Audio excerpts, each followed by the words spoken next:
नमस्कार दोस्तों, स्वागत है आप सभी का। और आज हम करने जा रहे हैं आपके लिए 2022 से लेकर 2024 तक के पीएनएसटी के ओल्ड पेपर। पीएनएसटी और एएनएम के लिए जो एग्ज़ाम आने वाली हैं उसकी आज से आपकी क्लास स्टार्ट हो चुकी है। जिनको डेली क्लास नहीं मिलती है वो इस नंबर पर व्हाट्सअप कर सकते हैं, ठीक है। आपकी जो नई एग्ज़ाम है वो मार्च तक हो जाएगी। और अभी वाली काउंसलिंग देखो, रिजल्ट तो आ गया है, काउंसलिंग भी आपकी बहुत जल्दी स्टार्ट हो जाएगी। चलिए शुरुआत करते हैं पहले क्वेश्चन की। और जो नया है चैनल को ज़रूर सब्सक्राइब करें और डेली की क्लास के लिए ये वाला सेट मैंने आपको करवा दिया था। हमने करे थे 21 क्वेश्चन, हाँ यहाँ तक कर लिए थे, ये भी कर लिए थे। ये भी यहाँ से आगे के क्वेश्चन करेंगे।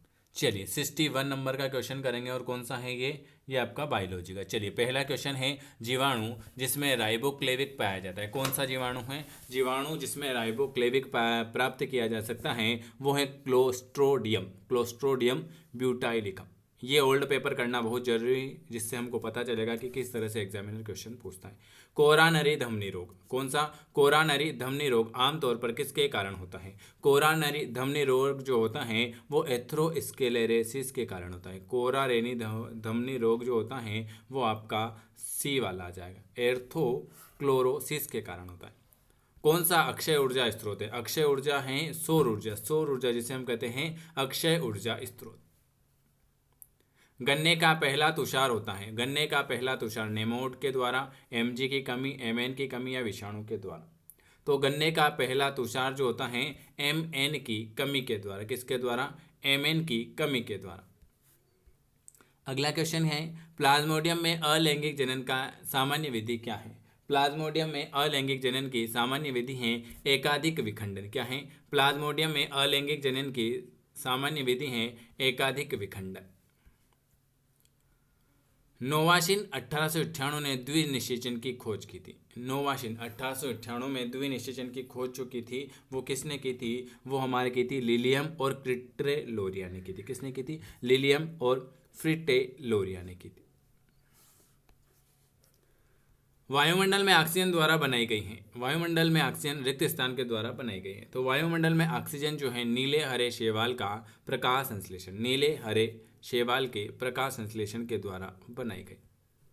वायुमंडल में ऑक्सीजन जो है नीले हरे प्रकाश संश्लेषण के द्वारा बनाई गई। रेशम के कीड़ों द्वारा, रेशम के कीड़ों के द्वारा रेशम का उत्पादन अपने जीवन चक्र के किस चरण में करता है?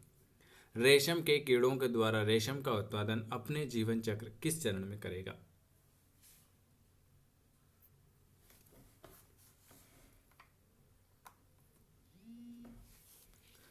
रेशम के कीड़ों द्वारा रेशम का उत्पादन अपने जीवन चक्र में लार्वा कौन सी अवस्था में करेगा? लार्वा अवस्था में।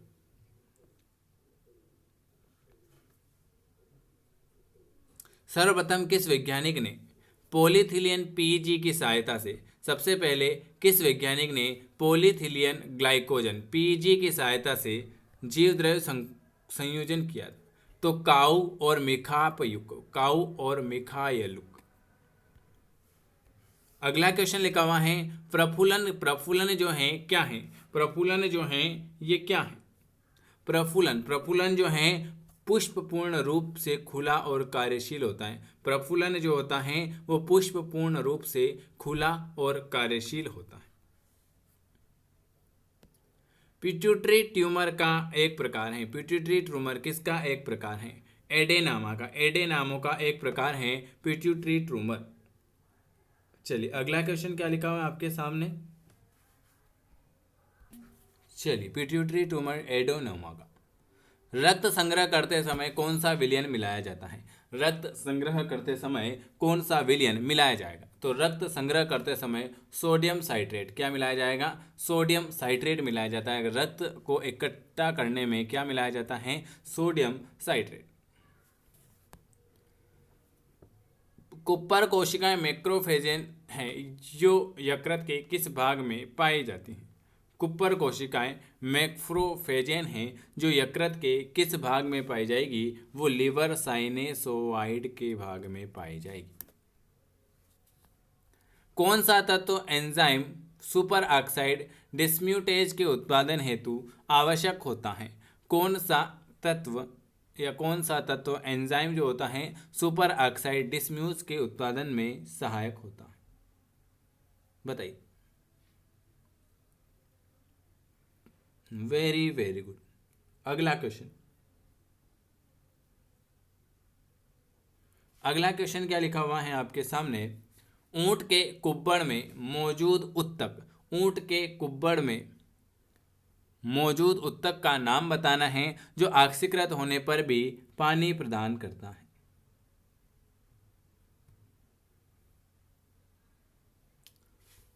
ऊंट के कुब्बड़ में मौजूद उत्तक का नाम है वसा उत्तक। कौन सा बैक्टीरिया खाद्य विषाक्तता का कारक है? तो खाद्य विषाक्तता का कारक जो हो जाएगा, ये तो क्वेश्चन कट गया। चलिए अगला ले लेते। क्लेस्टोडाइन वाटुलाइंस। कौन सा बैक्टीरिया खाद्य विषाक्तता का कारण है? तो क्लास्ट्रोडियम वाटुलाइनम। अगला क्वेश्चन क्या लिखा हुआ है। मोती बनाने में मुख्य रूप से किस मोलस्किन समूह का उपयोग होता है? मोती बनाने में किसका उपयोग होता है? बताइए।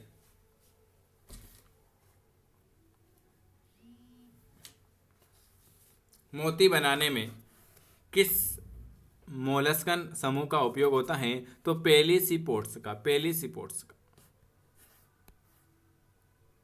बुनियादी टेक्सोनोमी इकाई क्या है? बुनियादी टेक्सोनोमी इकाई क्या है? बुनियादी टेक्सोनोमी है एक प्रजाति है। क्या है? बुनियादी टेक्सोनोमी जो क्या है, ये एक प्रकार की प्रजाति। अगला क्वेश्चन है जीनोटाइपिक, केमेटोसोनामिक और फेनोटाइपिक विधि का सामूहिक अध्ययन जो है वो क्या कहलाएगा? जीनोटाइपिक, केमोटेक्सोनोमिक और फेनोटाइपिक विधि का सामूहिक अध्ययन जो है उसे हम कहते हैं पॉलीफेसिक दृष्टिकोण। क्या कहेंगे? पॉलीफेसिक दृष्टिकोण। फसल सुधारने का सबसे उन्नत और नवीनतम तरीका जो है वो क्या है? फसल सुधारने का सबसे उन्नत और नवीनतम तरीका जो है वो है जैव अभियांत्रिकी। क्या है? जैव अभियांत्रिकी। फसल सुधार का सबसे उन्नत और जैव अभियांत्रिकी। कौन सा एक पाचक एंजाइम नहीं है? तो पेप्सिन है, एमाइलेज है और रेनिन है।